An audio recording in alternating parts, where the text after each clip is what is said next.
नमस्कार सगळ्यांना. मी यूट्यूबवरती सदाशिव शशिकांत गोखले नावानी चॅनल तुमच्यासाठी आणलेलं आहे. त्याच्यामध्ये मी कॉमन मॅनसाठी किंवा एखाद्या इन्व्हेस्टरसाठी कशा प्रकारे गुंतवणूक करता येईल त्याचे व्हिडिओ, विविध जे काही व्हिडिओज आहेत त्याची एक सिरीज मी स्टार्ट केलेली आहे. हा व्हिडिओ त्यापैकी एकच आहे. तर कृपया तुम्ही माझ्या चॅनलला सबस्क्राईब करा. आवडला तर तुम्ही लाईक करा आणि शेअर जरूर करा आणि कमेंट बॉक्समध्ये तुमच्या कमेंट्स फार महत्वाच्या आहेत. आजचा जो व्हिडिओ मी स्टार्ट करणार आहे तो इनिशियल पब्लिक ऑफर, IPO. बऱ्याचशा लोकांचे जे मिसअंडरस्टँडिंग्स आहेत किंवा बऱ्याचशा लोकांना जे प्रश्न आहेत की IPO मध्ये मी पैसे इन्व्हेस्ट करायला पाहिजे किंवा IPO मध्ये पैसे इन्व्हेस्ट करताना मी काय विचार केला पाहिजे आणि काय इन्व्हेस्ट करायला पाहिजे, आणि looking at the current economy हे ऑप्शन्स माझ्यासाठी किती वायबल आहे, किती प्रॉफिटेबल आहे. मग आज आपण तो व्हिडिओ बघणार आहोत.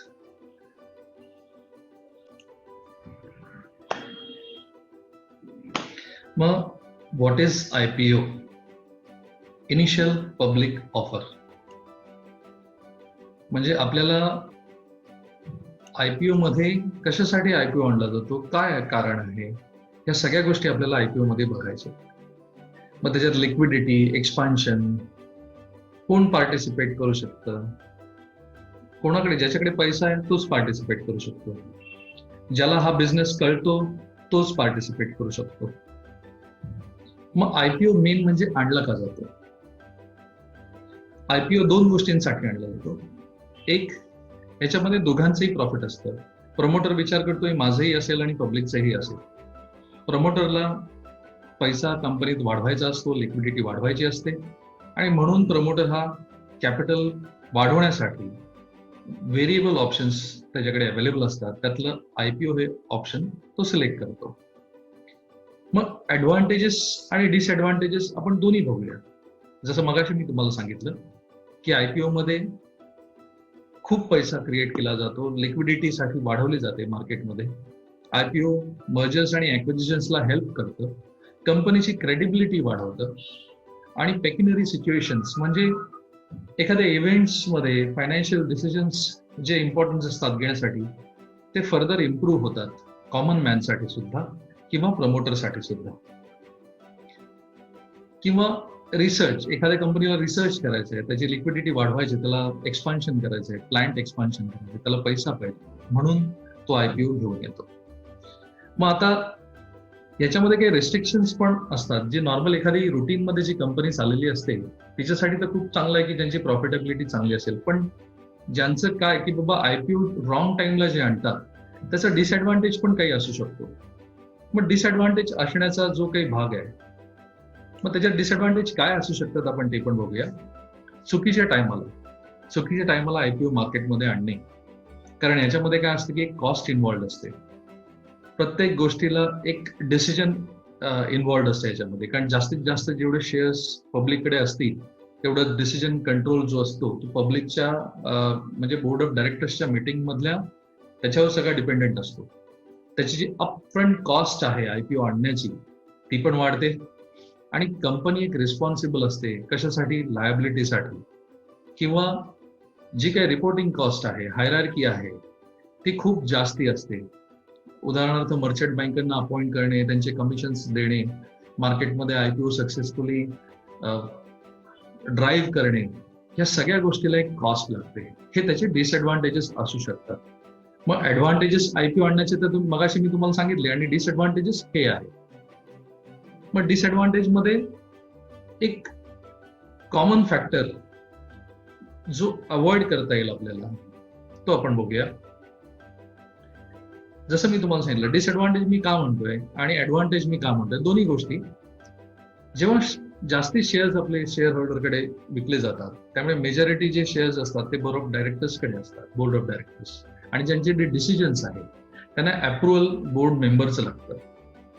म्हणून नॉर्मली काय होतं, जे सक्सेसफुल बिझनेस आहेत ते काही बिझनेसेस प्रायव्हेट इक्विटीचा वे चूज करतात, इन्व्हेस्टर प्रायव्हेट इक्विटी मधनं पैसा रेज करतात, आणि काही जे बिझनेस जे सक्सेसफुल बिझनेस आहेत ज्यांचे 5 ते 10 वर्षाचे ट्रॅक रेकॉर्ड्स आहेत, ते आज आयपीओ मध्ये घेण्याचा प्रयत्न करतात.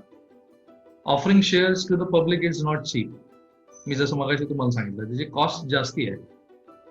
जे अंडर रायटरचे जे कमिशन आहे, लिगल फीज आहे, प्रिंटिंग चार्जेस आहे, रोड शो एक्सपेंडिचर आहे, ऍडव्हर्टायझिंग एक्सपेंडिचर आहे, ह्या सगळ्या गोष्टी त्याच्यामध्ये इन्व्हॉल्ड आहेत.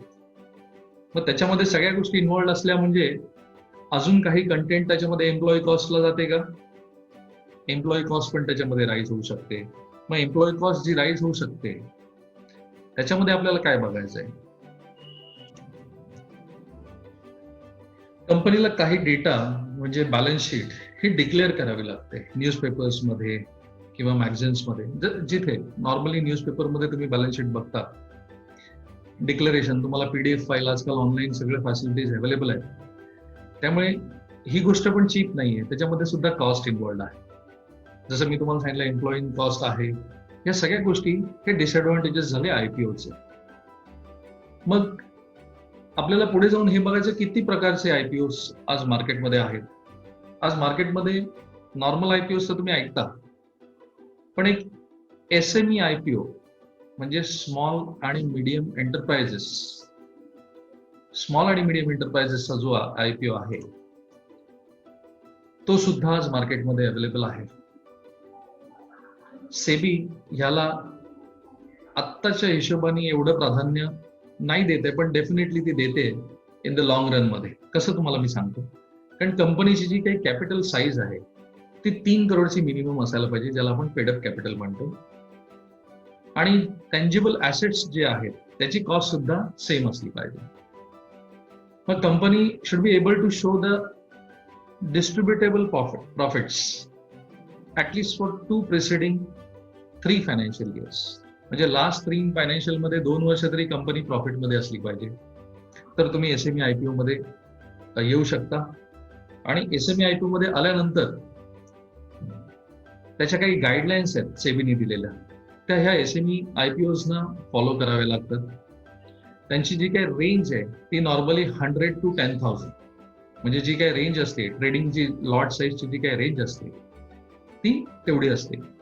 मग एसएमई आणि स्मॉल आणि मीडियम एंटरप्राइजेस हे पण आयपीओ आज सक्सेसफुली मार्केटमध्ये रन करतायत, कारण बरेचसे नवीन जे इन्व्हेस्टर्स आहेत त्यांना हे आयपीओज आवडतात. का? कारण ह्याच्यामध्ये प्रॉफिटेबिलिटी होण्याचा जास्ती सर्वात चान्स आहे. मग आपल्याकडे तो प्लॅटफॉर्म आयपीओ साठी तयार आहे का? Do we have a platform for SME IPO? Obviously SEBI जे आहे, security exchange board of India, ह्या गाईडलाईन्स सगळ्या सेबी इश्यू करते आणि त्याप्रमाणेच आयपीओ मार्केटमध्ये आणला जातो. मग कंपनीज ज्या लिस्टेड ऑन एसएमई प्लॅटफॉर्म मध्ये आहेत त्या मोर इन्फ्लुएन्शियल दिसते सेबीला की झाल्या आहेत, कारण न्यूमरस जेवढे पण स्टार्टअप्स आहेत त्यांना आज एक कॅपिटल लागतं, किंवा सीड कॅपिटल नावाचं तुम्ही वाक्य ऐकलं असेल किंवा कधी कोणाच्या तोंडून बोलताना ऐकलं असेल, सीड कॅपिटल. मग त्यांच्यासाठी एक प्लॅटफॉर्म ऑलरेडी क्रिएट केलेला आहे फॉर सच कंपनीज. आणि ज्यांना मेजर स्टार्टअप्स त्यांना मल्टिपल ऑप्शन्स आहेत. कशासाठी? प्रायव्हेट इक्विटी मधनं सुद्धा पैसे घेऊ शकतात, एसएमई आयपीओ द्वारे सुद्धा पैसे आणू शकतात. पण एसएमई मध्ये ज्यांनी इन्व्हेस्ट केलेत दे आर मल्टिप्लाइंग रॅपिडली, आणि SME stocks has increase the returns, असं हे पास्ट सेबीनी बघितलेलं आहे. म्हणून हा सुद्धा एक एसएमई आयपीओ प्लॅटफॉर्म आहे जो इंडियामध्ये तुम्हाला माहिती असणं आवश्यक आहे. मग आता हे आयपीओ जे आणतात त्याच्यासाठी आपल्याकडे एक ब्लॉक अमाऊंट असायला पाहिजे, ॲस्बा म्हणून तुम्ही ऐकलं असेल, ऍप्लिकेशन सपोर्टेड ब्लॉक अमाऊंट. मग नॉर्मली काय होतं की बाबा एक अकाउंटमध्ये डीमॅट मधला जो पैसा आहे तो ब्लॉक केला जातो for the particular time being, आणि त्याच्याद्वारे आपल्याला आयपीओ मध्ये पैसे लावता येतात. समजा आपल्याला अलॉटमेंट मिळाली तर ते शेअर्स आपले झाले. समजा आपल्याला अलॉटमेंट नाही मिळाली तर काही हरकत नाही, ते पैसे रिलीज केले जातात, तुमच्या जे अकाउंट मधनं ते पैसे रिलीज केले जातात. मग 3 प्रकारचे स्मॉल, मीडियम एंटरप्राइजेस आणि लार्ज, याचा एक ऍडव्हान्टेज काय आयपीओ आणण्याचा? आपल्या इकॉनॉमीला त्याची बूस्ट मिळते. मग ॲस्बा इंटरफेस जी फॅसिलिटी देते ती स्विफ्ट आहे. आज ऑनलाईन आहे. पहिले लोक फिजिकली सगळे फॉर्म भरत होते. आता सगळ्यांना ऑनलाईन डीमॅट अकाउंट मध्ये पैसा ब्लॉक केला की तेवढी अमाऊंट बाजूला टाकली की तेवढे आपल्याला जर अलोकेट शेअर्स झाले, आयपीओ मध्ये लॉट झाले तर आपल्याला मिळू शकतात. म्हणून मी त्याला स्विफ्ट असं नाव दिलेलं आहे. आणि एकदा का इन्व्हेस्टरनी ऍप्लिकेशन मधून तो गेला, actual transfer of money takes place when allotment has been फायनलाइज्ड.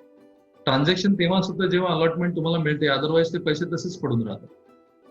जर तुमच्या अकाउंटचे पैसे ब्लॉक केलेले असतात, तुम्हाला नाही मिळालं, तर त्या पैशावर तुम्हाला एक इंटरेस्ट सुद्धा मिळत असतो जोपर्यंत तुमच्या अकाउंटमधून ते पैसे डिडक्ट होत नाही.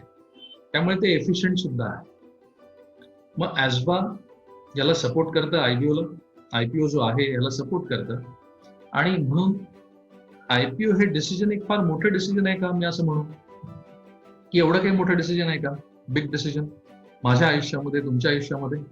कारण असे बरेच आयपीओ येऊन गेले मागे. 2008 मध्ये सुद्धा बरेचसे आयपीओनी पोस्टपोनमेंट केली होती जेव्हा मार्केट क्रॅश झाले होते. आता सुद्धा तुम्ही बघू शकताय 2020 मध्ये सुद्धा ही काही सद्यस्थिती आहे. पण आत्ताचे नवीन काही आयपीओज येणारे तुम्हाला ऑनलाईन दिसतील की कुठले कुठले आयपीओज नवीन येणार आहेत. आणि त्याच्यासाठी मी हा एक व्हिडिओ तुमच्यासाठी बनवलाय. मग आपण अलॉटमेंट ऑफ शेअर्स हे सेबी स्वतः डिसाईड करते. त्याच्यामध्ये क्वालिफाईड इन्स्टिट्यूशनल बायर्स असतात, नॉन इन्स्टिट्यूशनल इन्व्हेस्टर्स असतात आणि रिटेल इन्व्हेस्टर्स असतात. मग आयपीओ मध्ये प्रमोटरचा जे स्टेक आहे, आपल्याला काय बघायला पाहिजे? आयपीओ आल्यानंतर 75% पेक्षा जास्त त्याचा स्टेक नसला पाहिजे. 25% पब्लिक होल्डिंगकडे पैसा असला पाहिजे. आणि आपल्याला हे पण बघायचंय की जेव्हा आयपीओ नाही आलाय मार्केटमध्ये, त्याच्या आधीचे जे काही इन्व्हेस्टर्स आहेत त्यांनी त्यांचा सगळा स्टेक विकलेला आहे का पार्ट स्टेक विकलाय? जर पार्ट स्टेक विकला असेल तर इट इज फाईन, कारण त्यांनाही शेवटी पैसा जो काही प्रॉफिट झालेला आहे तो त्यांना कधी ना कधीतरी काढायचाच आहे. मग प्रॉफिट जर काढायचं याचा अर्थ काय की आपल्याला हे बघायचंय की एक एक्झाम्पलद्वारे मी तुम्हाला समजवण्याचा प्रयत्न करतो. समजा एखादं फूड चेन आहे, त्याला पैशाची गरज आहे. मग त्याच्यासाठी कोण असतं बॅकएंड सपोर्टमध्ये? त्यासाठी प्रायव्हेट इक्विटी इन्व्हेस्टर्स असतात. ते लोक पैसा याच्यामध्ये टाकतात, त्यांचा कॉन्फिडन्स वाढवतात आणि त्यांना एक बिझनेस मॅच्युअर करायला चान्स देतात. मग ते सुद्धा बिझनेस सिरीज घेतच असतात जेव्हा प्रायव्हेट इक्विटी इन्व्हेस्टर्स एखाद्या फूड चेनमध्ये वगैरे पैसे लावत असतात. मग ते काय करतात, इव्हेंच्युअली चांगला बिझनेस झाला की त्यांचा स्टेक तो विकून टाकतात. मग आपण इथे एक उदाहरण असं घेऊया की ओव्हर सबस्क्रिप्शन सुद्धा काय आहे. तुम्ही बंधन बँकचा एक आयपीओ आला होता, तो तुम्ही बघितला असेल की बंधन बँकचा जो आयपीओ आहे तो ओव्हर सबस्क्राईब झाला होता, जवळपास 18 टाइम्स. मग हे काय असतं ओव्हर सबस्क्रिप्शन? की बाबा एखादा स्टॉक आहे जो आयपीओ मध्ये येणारा असेल फ्युचरमध्ये, किंवा एखादा आयपीओ येत असेल मार्केटमध्ये, तर ती कंपनी कशी आहे मला पहिले ते बघणं गरजेचं आहे. तिचा ट्रॅक रेकॉर्ड कसा आहे, तिचा प्रमोटर कोण आहे, त्या प्रमोटरमध्ये किती हिस्सेदारी प्रायव्हेट म्हणजे जे लोकांनी मोठे मोठे इन्व्हेस्टर्स आधी इन्व्हेस्ट केलेले आहेत त्यांचा स्टेक किती आहे हे बघणं गरजेचं आहे. मग ही डिमांड आहे का मार्केटमध्ये? कारण अंडर रायटर्स ह्या गोष्टीला सगळे हँडल करत असतात, ज्याला आपण मर्चंट बँकर्स म्हणतो. मर्चंट बँकर्स डिसिजन घेतात. मग मर्चंट बँकर आणि प्रमोटर ठरवतात की बाबा किती प्रीमियम वरती आयपीओ लिस्ट झाला पाहिजे. कारण नॉर्मली तुम्हाला आता बघायला मिळेल की आयपीओ जो आहे हा फेस व्हॅल्यूवर येत नाही, हा फेस व्हॅल्यू प्लस प्रीमियम अशा गोष्टींवर अवलंबून आहे सध्या. कारण फेस व्हॅल्यू म्हणजे काय, 10 रुपयाची जी फेस व्हॅल्यू असते, पण तो काय 10 रुपयावरच आत्ताचा आयपीओ येतो का? नाही, त्याचा एक प्राइस बँड ठरवलेला असतो. मग हा प्राइस जो बँड आहे हा कोण ठरवतं? हे ठरवणारे मर्चंट बँकर्स आणि प्रमोटर्स आहेत.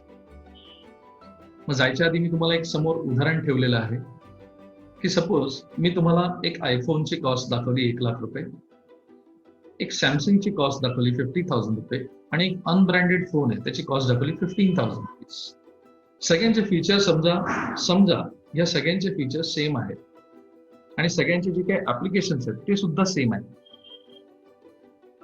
मग जर सगळ्यांचे ऍप्लिकेशन सेम आहेत आणि सगळ्यांची फीचर्स पण सगळे सेम आहेत, मग समजा सडनली उद्या आयफोनने सांगितलं की मला 2 लाख रुपये द्या 1 लाखाच्या ऐवजी, तुम्ही या फोनला 2 लाख रुपये द्याल का?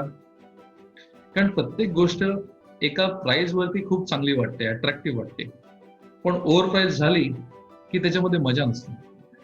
कारण हेच फीचर तुम्हाला इतर फोनमध्ये जर लो कॉस्टला मिळत असतील तर असे काही बायर्स तुम्हाला दिसतील की ज्यांचं शिफ्ट फोकस लो कॉस्टमध्ये पण आहे, ज्यांचा मीडियम कॉस्टमध्ये पण आहे. मग हे प्रत्येकावरती डिपेंड करतं. आणि म्हणूनच लिस्टिंग गेन नावाचा जो काही प्रकार आहे, काही लोक इन्व्हेस्ट करतात फक्त लिस्टिंग गेनसाठी. म्हणजे डे 1ला आधी मी अलॉटमेंट करून ठेवणार, ॲस्बामध्ये ब्लॉक करणार, जास्तीत जास्त बिडिंग करून ठेवणार आणि एकदा आयपीओ उघडला की मी लगेच ते विकून टाकणार, ज्याला आपण लिस्टिंग गेन म्हणतो. मग फक्त लिस्टिंग गेनसाठी म्हणून तुम्ही आयपीओ मध्ये भाग घेऊ नका. तुम्ही स्वतः विचार करा की ही कंपनी किती चांगली आहे, या कंपनीचा प्रमोटर कोण आहे, तुम्हाला ह्या कंपनीचा बिझनेस माहिती असणं आवश्यक आहे, ऍप्लिकेशन साईज काय तुम्हाला माहिती असणं आवश्यक आहे, प्राइस बँड ह्या कंपनीचा माहिती असणं आवश्यक आहे, ही कंपनी किती प्रीमियमवर आज आयपीओची प्राइस आणते हे बघणं पण तितकंच गरजेचं आहे. त्यासाठी तुम्हाला 5 वर्षाचा कंपनीचा मिनिमम मागचा ट्रॅक रेकॉर्ड, याच्यामध्ये असलेले सगळे इन्व्हेस्टर्स कोण कोण आहेत. जर जुने इन्व्हेस्टर्सनी समजा सगळा स्टेक सेल केला तर इट्स अ बॅड साईन असं तुम्हाला मी सांगतोय. कारण की जुने इन्व्हेस्टर्स जे असतील तर सगळं स्टेक विकून जर आयपीओ आज आणणार असतील तर त्यांचा कॉन्फिडन्स त्यांनी कशासाठी विकलेत हे बघणं आपल्याला गरजेचं आहे. त्यांनी काही पार्ट विकून फक्त प्रॉफिट कमवलंय का? कारण की त्यांचे जे काही अर्धा हिस्सा आहे तो पुढे जाणार आहे आणि अर्धा हिस्सा आहे ते नंतर ते विकणार असतील. आणि म्हणूनच तुम्ही आयपीओची सगळी ही सिरीज जाणून घ्या. आयपीओ कसं ऍप्लिकेशन करायचं ते बघून घ्या, त्याचे डिटेल्स वाचा आणि मगच तुम्ही आयपीओ मध्ये पैसे लावा. माझं ट्विटरवरती पण अकाउंट आहे, माझं फेसबुकवरती पण अकाउंट आहे, माझं इंस्टाग्रामवर सुद्धा अकाउंट आहे. माझं चॅनल नाव, जे युट्यूबचं चॅनलचं नाव आहे ते सदाशिव शशिकांत गोखले आहे. कृपया हा व्हिडिओला जर तुम्हाला आवडला तर तुम्ही सबस्क्राईब करा आणि बेल आयकॉन जरूर दाबा पुढचे सगळे व्हिडिओज तुम्हाला माहिती मिळण्यासाठी. त्यामुळे माझा हा व्हिडिओ मी इथेच थांबवतो आणि मी रजा घेतो. धन्यवाद. Thank you so much.